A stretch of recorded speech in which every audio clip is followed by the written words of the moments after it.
మొన్న జరిగిన Kurnool fire accident వీడియోని ఈ ఏఐ వీడియో ద్వారా మీరు చూడొచ్చు.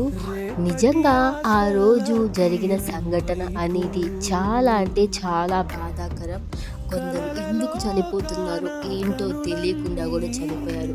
వాళ్ళకి సంబంధమే లేని వ్యక్తి, వాళ్ళ లైఫ్లో ఎప్పుడు చూడని ఒక వ్యక్తి ద్వారా వాళ్ళు ఇలా దుర్మరణం చెందుతారని చనిపోయిన వాళ్ళకు కూడా నిజంగా తెలిసి ఉండదు. కానీ ఇది చాలా అంటే చాలా బాధాకరం. ఆ వ్యక్తి శివశంకర్ అనే వ్యక్తి ఆ రోజు తాగకుండా ఉండుంటే ఇలాంటి ఘోర ప్రమాదం జరుగుండేది కాదు. అలా ఎందుకు చనిపోతున్నారో తెలియకుండా కొందరి ప్రాణాలు కూడా పోయి ఉండేవి కాదు. ఈ ఒక్క తప్పిదం వల్ల ఎన్నో ప్రాణాల్ని బలి తీసుకున్నారు ఆ రోజు కొందరు మనుషులు. వాళ్ళ స్వార్థం, బతకాలి అన్న వాళ్ళ స్వార్థం ద్వారా కొందరు ప్రాణాలైతే పోయినాయి. మెయిన్గా ఈ డ్రైవర్ తప్పేంటంటే తను బండిని ఈడ్చిపోకోకుండా ఒక చోట ఆపి నార్మల్గా లోపలున్న ప్రజల్ని అలర్ట్ చేసి వాళ్ళు దిగిన తర్వాత అందరూ కలిసి ఆ నిప్పు ఆర్పే ప్రయత్నం చేస్తుంటే కొన్ని ప్రాణాలన్నా బతికేవి. ఆ డ్రైవర్ తప్పు ఏంటంటే వాడు వెంటనే అలర్ట్ అవ్వకోకుండా తొందరపాటు నిర్ణయాల ద్వారా ఇంతమంది ప్రాణాలని బలికొన్నాడు.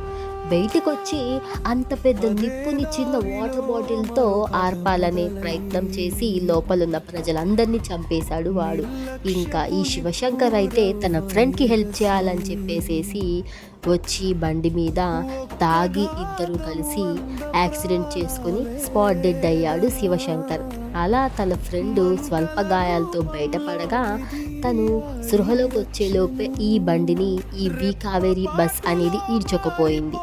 వెంటనే నిప్పు రాజుకొని బస్కి అంటుకుంది. ఇలాంటి దుర్ఘటన ఎవ్వరికి జరగకూడదని మనం కోరుకుందాం. ఇక్కడ తప్పు అనేది చాలా మందిదే ఉంది. మెయిన్గా ఆ బస్సు యాజమాన్యాన్ని. ఫిట్నెస్ లేని బస్ని వేరే రాష్ట్రమైన ఒరిస్సా రాష్ట్రంలో రాయగఢ్ అనే ఆర్డీఓలో 2018లో రిజిస్ట్రేషన్ అయ్యింది.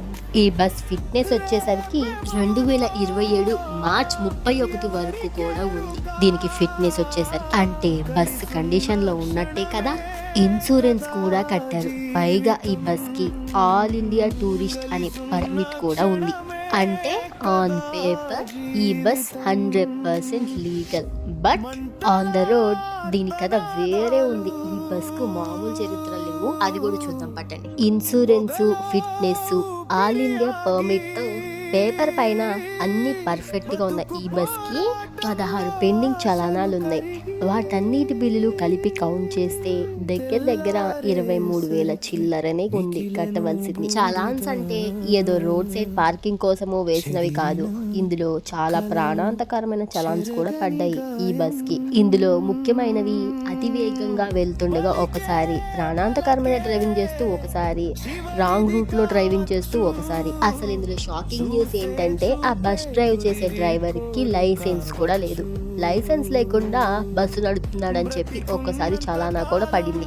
ఇదంతా కాదు, మరి ఇంతటి దుర్ఘటనకు ఎవరు బాధ్యత వహిస్తారు? తెలంగాణ ప్రభుత్వమా, ఆంధ్ర ప్రభుత్వమా, లేక ఒరిస్సానా? ఈ ప్రశ్న ఎందుకు వచ్చిందంటే DD-90 అనే ఈ వేమూరి కావేరీ బస్సు ఒరిస్సాలోని రాయగఢ్లో రిజిస్ట్రేషన్ అయింది. 16 చలానాస్ మొత్తం కూడా తెలంగాణ రాష్ట్రం జారీ చేయబడింది. ఈ ప్రమాదం మాత్రం ఆంధ్రప్రదేశ్లో జరిగింది. అంటే ఒరిస్సా ప్రభుత్వమేమో ఈ బస్కి ఆల్ ఇండియా పర్మిట్ ఇచ్చి ఈ బస్సు దేశం మొత్తం తిరగొచ్చని పర్మిషన్ ఇస్తే, తెలంగాణ ప్రభుత్వమేమో ఈ బస్సు అతి వేగంగా వెళుతుందని చెప్పేసేసి జరిమానాలు జారీ చేసింది. కానీ ఒరిస్సా జారీ చేసిన పర్మిట్ ని రద్దు చేసే అధికారం దానికి లేదు అని అంటున్నారు. ఆఖరికి నేడు ఈ విషాదాన్ని తొలగించవలసిన బాధ్యత మొత్తం ఏపీ గవర్నమెంట్ మీదే పడింది.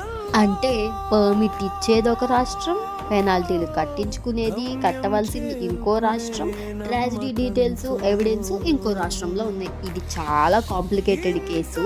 కానీ ప్రమాదం జరిగినప్పుడు శివశంకర్ అనే వ్యక్తి చనిపోగా పక్కన ఈ ఎర్రిస్వామి అనే వ్యక్తి స్వల్ప గాయాలతో బయటపడ్డాడు కదా. ఇంకా ఆయన చెప్పిన కొంత ఇన్ఫర్మేషన్ని బేస్ చేసుకుని ఇప్పుడు కేసును అయితే ముందుకు తీసుకెళ్తూ ఉన్నారు పోలీసులు. చివరికి ఏం జరిగిద్దో చూడాలి.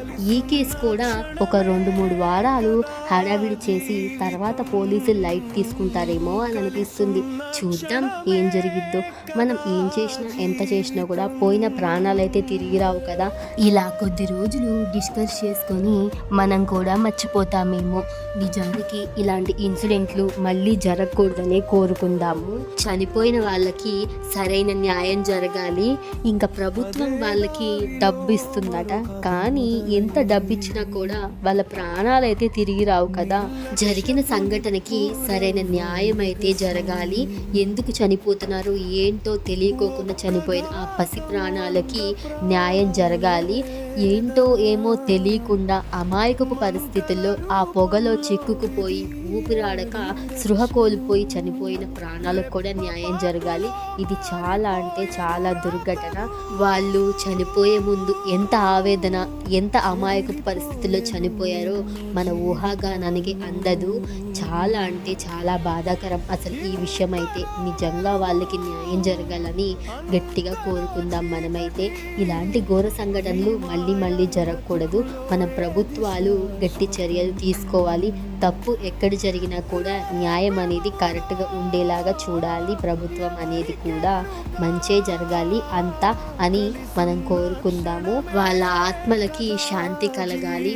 వాళ్ళ ఆత్మలు ఘోషించకుండా వాళ్ళందరికీ మంచే జరగాలి. మంచిగా వాళ్ళు స్వర్గానికి వెళ్ళాలి అని కోరుకుందాము. వాళ్ళు బ్రతికున్నప్పుడు ఎన్ని బాధలు అనుభవించారో మనకు తెలియదు, కానీ చనిపోయినప్పుడు మాత్రం చాలా నరకం అనుభవించి చనిపోయారు. నిజంగా వాళ్ళ ఆత్మలకి శాంతి కలగాలని మనం గట్టిగా కోరుకుందాము. నా ఈ వీడియో మీకు నచ్చింది అనుకుంటున్నాను. నచ్చితే కనుక ఒక చిన్న లైక్ చేయండి.